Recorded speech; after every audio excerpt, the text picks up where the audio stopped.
In this video, we convert a scan of a head into a 3D scene object. The scene object allows to add some textures, interactions and animations.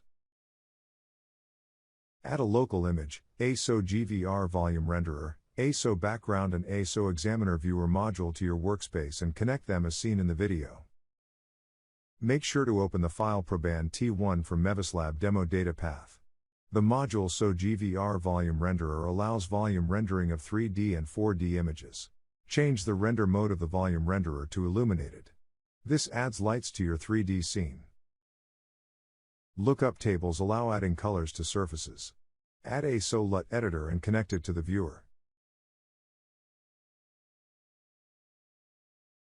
To change the color, open the panel of the SO LUT editor.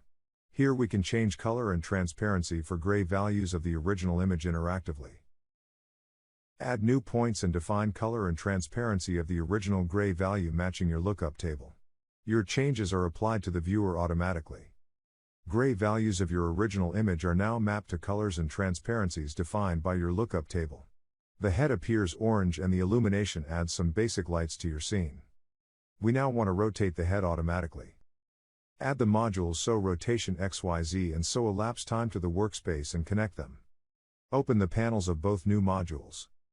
Draw a parameter connection from SO Elapsed Time to SO Rotation XYZ. The shown angle of your head now changes continuously with the elapsed time of the timer. You can also modify the rotation axis.